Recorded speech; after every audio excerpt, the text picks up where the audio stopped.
Welcome back friends. आज हम चलेंगे यूनिट 4 की तरफ, जो कि डिज़ास्टर एंड रिस्क मैनेजमेंट का है। और यूनिट 4 में जो मैं पहला टॉपिक जो उठा रहा हूँ वो है बायोलॉजिकल डिज़ास्टर का। बायोलॉजिकल डिज़ास्टर्स क्या होते हैं, आइए पहले उसके बारे में जानते हैं।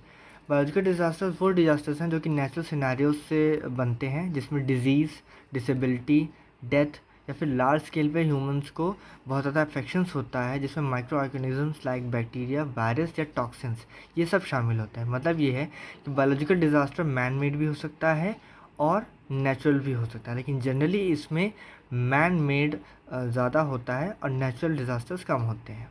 ठीक है।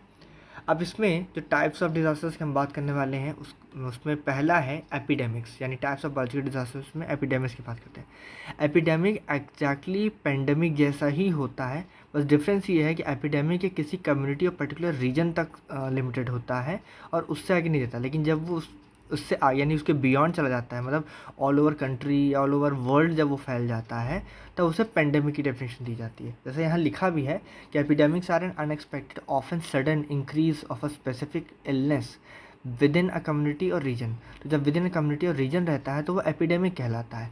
लेकिन जब वही pandemics are when an epidemic occurs worldwide, crossing the international borders and affecting a large number of people। तो मेन है कि पेंडेमिक में जब वो वर्ल्ड वाइड चला जाता है और क्रॉस और इंटरनेशनल बॉर्डर्स को क्रॉस कर देता है तो वो पेंडेमिक बन जाता है। लेकिन अगर वही चीज़ यानी वही वायरस या इलनेस अगर एक रीजन तक सीमित होती है तो that is known as epidemics. और एपिडेमिक्स जो उसकी स्पीड है वो पेंडेमिक से ज़्यादा तेज़ फैलती है। It is a rapid spread of disease to a large number of host in a given population with a short period of time. लेकिन पेंडेमिक को फैलने में थोड़ा टाइम लगता है कि जब लोग एक देश से दूसरे देश जब जाएंगे आएंगे तभी वो पेंडेमिक बनता है, वरना वो एपिडेमिक ही रहता है। Epidemic is the infectious disease are generally caused by several factors including a change in the ecology of the host population। हाँ, मतलब एपिडेमिक के होने के कई रीजन्स हैं। एक तो नेचुरल है, एक मैन मेड है, और दूसरा है अगर हमारे पर्टिकुलर रीजन की इकोलॉजी यानी जो हमारे एनवायरनमेंट है, जब उसमें कोई चेंज आता है तब हमें एपिडेमिक्स होते हैं। एपिडेमिक्स में बहुत सारे फीवर है, चिकन पॉक्स है, ये सब है, ये सब एपिडेमिक्स कहलाते हैं। तो ये जल्दी ये स्मॉल पॉक्स, चिकन पॉक्स और ये है जिसे हम लोग छोटी देवी जी, बड़ी देवी जी जानते हैं, या चिकन पॉक्स है, ये सब एपिडेमिक्स कहलाते हैं कि ये जल्दी ठीक नहीं होते, ये टाइम लेते हैं। ठीक है।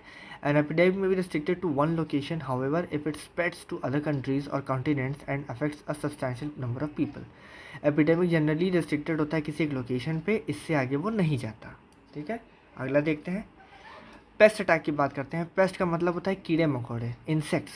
तो पेस्ट जनरली हमें मिलता है कहाँ, एग्रीकल्चर एरिया में मिलता है। ठीक, यहाँ देखिए लिखा हुआ, pest is an organism usually an insect which has characteristics that are regarded by humans as injurious to और unwanted. This is often because, मतलब है कि इसमें जनरली होता क्या है कि हम लाइफ स्टॉक्स यानी जो हमारे पास भेड़ बकरी है, कुत्ता है, घोड़ा है वगैरह, इन सब में भी पेस्ट अटैक हो जाता है और ये धीरे धीरे डिग्रेड होने लगते हैं और डिग्रेड होने के साथ साथ ख़त्म हो जाते हैं। दूसरा है हमारा जो पेस्ट अटैक है वो हमारे क्रॉप्स पे होता है, हमारी हार्वेस्ट पे होता है और हमारे एग्रीकल्चर लैंड पर भी पेस्ट अटैक हो जाया करते हैं, और जिन्हें ठीक करना यानी क्योर करना, मेडिकेशन करना बहुत ज़रूरी होता है, क्योंकि एग्रीकल्चर लैंड से ही हमारी क्रॉप्स आती हैं और जिसे हम गेहूँ चावल जानते हैं और उसी से हमारा फूड आइटम भी बनता है। ठीक है।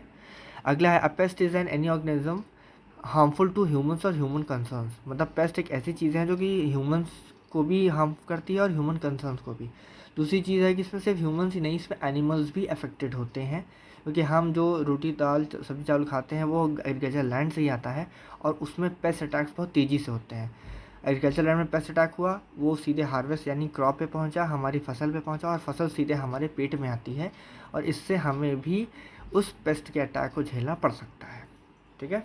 अगला, फॉरेस्ट फायर। फॉरेस्ट फायर को हम wild fire, Bush fire, wild land fire या रूरल फायर के नाम से भी जानते हैं। और ये ऐसी फायर्स हैं जो कि अनप्लान्ड होती हैं, अनकंट्रोल्ड होती हैं और अनप्रडिक्टेबल भी होती हैं। मतलब ये कोई प्लान करके नहीं आती, कंट्रोल में नहीं होती, ये कितनी भी बड़ी हो सकती हैं, और सबसे बड़ी चीज़, इन्हें हम एस्टिमेट नहीं कर सकते। ये ऐसी फायर्स होती हैं और ये जनरली आपको फॉरेस्ट यानी जंगलों में मिलती हैं, जहाँ पे कोई भी अगर थोड़ा सा भी इकोलॉजिकल डिसबैलेंस होता है या क्लाइमेटिक डिसबैलेंस होता है तो फटाफट पकड़ लेती हैं और पूरे पूरे जंगल को जला के राख कर देती हैं, और इसकी वजह से आसपास का एरिया भी इफ़ेक्टेड होता है।